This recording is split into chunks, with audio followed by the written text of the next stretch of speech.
Hi అండి, నేను మీ doctor Surasura Radhakrishna, senior pulmonologist, Sircilla.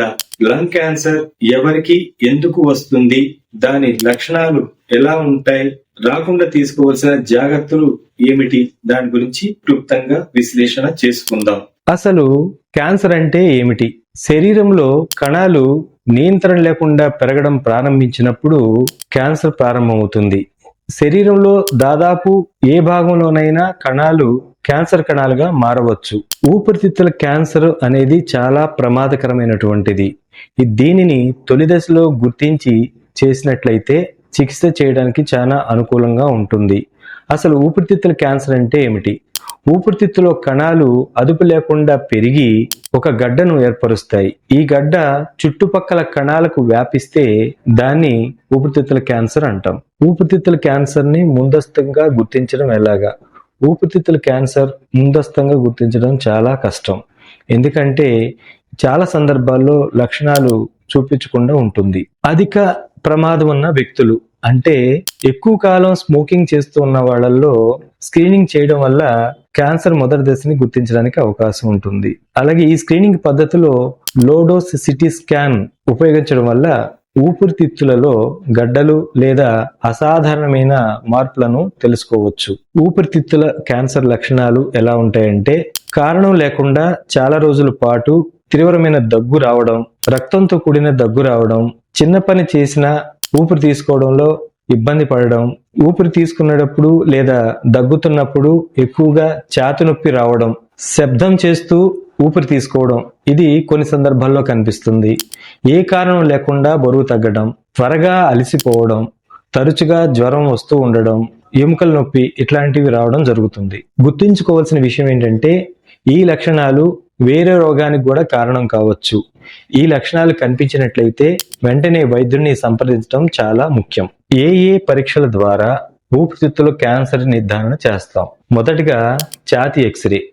ఈ ఛాతీ ఎక్స్రేలో ఊపిరితిత్తులలో ఏదైనా గడ్డ ఉందా లేదా అని తెలుసుకోవడానికి చేస్తాం. సిటీ స్కాన్ చెస్ట్ ఛాతీ ఎక్స్రే కంటే మరింత వివరంగా తెలిపే పరీక్ష. మూడోది బ్రాంకోస్కోపీ, ఊపిరితిత్తులోకి ఒక చిన్న కెమెరా ద్వారా పరిశీలించడం. నాలుగవది ఎంఆర్ఐ స్కాన్, క్యాన్సర్ వ్యాధి ఎంత వ్యాపించిందో అని తెలుసుకోవడానికి ఈ పరీక్ష చేస్తాం. ఐదోది బయాప్సీ, ఊపిరితిత్తులో కొంత భాగాన్ని తీసి పరీక్ష చేయడం. ఇది క్యాన్సర్ అని ఖచ్చితంగా నిర్ధారించడానికి ఉపయోగపడుతుంది. ఊపిరితిత్తుల క్యాన్సర్ చికిత్సలు. మొదటిది శస్త్రచికిత్స. తొలి దశలో ఉన్న క్యాన్సర్ కు ఇది ప్రథమ చికిత్స. రెండవది రేడియేషన్ చికిత్స. ఊపిరితిత్తుల కణాలను నాశనం చేయడానికి ఈ రేడియేషన్ చికిత్సను ఉపయోగపడుతుంది. మూడోది కీమోథెరపీ, అంటే క్యాన్సర్ కణాలని నాశనం చేయడానికి మందుల ద్వారా తగ్గించడానికి ఉపయోగపడే థెరపీని కీమోథెరపీ అంటాం. నాలుగోది టార్గెటెడ్ థెరపీ, క్యాన్సర్ కణాల మాత్రమే లక్ష్యంగా చేసుకొని నాశనం చేయడానికి ఉపయోగపడే థెరపీని టార్గెటెడ్ థెరపీ అంటాం. ఐదోది ఇమ్యునోథెరపీ, శరీర రోగ నిరోధక వ్యవస్థను బలోపేతం చేయడానికి ఈ చికిత్స ఉపయోగపడుతుంది. ఊపిరితిత్తుల క్యాన్సర్ నివారణకు తీసుకోవాల్సిన జాగ్రత్తలు. మొదటిది స్మోక్ చేయడం. స్మోకింగ్ అనేది ఊపిరితిత్తుల క్యాన్సర్కి ప్రధానమైనటువంటి కారణం. దీన్ని మానేయాలి. ప్యాసివ్ స్మోకింగ్ కి దూరంగా ఉండాలి. ఆరోగ్యకరమైన ఆహార పదార్థాలు అంటే పండ్లు, కూరగాయలు ఎక్కువగా తీసుకోవాలి. ప్రాసెస్ చేసినటువంటి ఆహార పదార్థాలు తినకూడదు, అంటే రెడ్ మీట్ లాంటివి తినకూడదు. వ్యాయామం రెగ్యులర్ గా చేయాలి. కనీసం వారానికి 150 నిమిషాలైనా చేయాలి. మద్యపానం నిషేధించుకోవాలి. అలాగే బరువుని కూడా నియంత్రణలో ఉంచుకోవాలి. వాయు కాలుష్యం ఎక్కువగా ఉన్న ప్రాంతాల్లో నివసించడం తగ్గించాలి. అలాగే ఆస్బెస్టాసిస్, రేడియేషన్ వంటి హానికరమైన పదార్థాల్లో పనిచేసే వారు తగిన రక్షణ తీసుకోవాలి. నియమిత వైద్య పరీక్షలు, ముఖ్యంగా అధిక ప్రమాదం ఉన్నవాళ్ళు, అంటే పొగ తాగుతున్న వాళ్ళు, కుటుంబ చరిత్ర ఉన్నవాళ్ళు నియమిత వైద్య పరీక్షలు చేయించుకుంటూ ఉండాలి. జన్యుపరమైన ప్రమాదాలను గుర్తించడం, అంటే కుటుంబంలో క్యాన్సర్ చరిత్ర కలిగిన వారు అప్రమత్తంగా ఉండాలి. అలాగే ఒత్తిడి నిర్వహణ, యోగా, ధ్యానం ద్వారా ఒత్తిడిని నియంత్రణం చేయవచ్చు. ఈ జాగ్రత్తలు పాటించడం వలన ఊపిరితిత్తుల క్యాన్సర్ ప్రమాదాన్ని గణనీయంగా తగ్గించవచ్చు.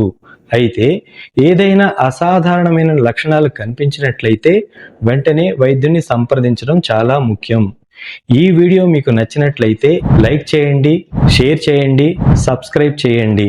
ఆరోగ్య అవగాహన కలిగి ఉందాం, ఆరోగ్యంగా ఉందాం. Thank you.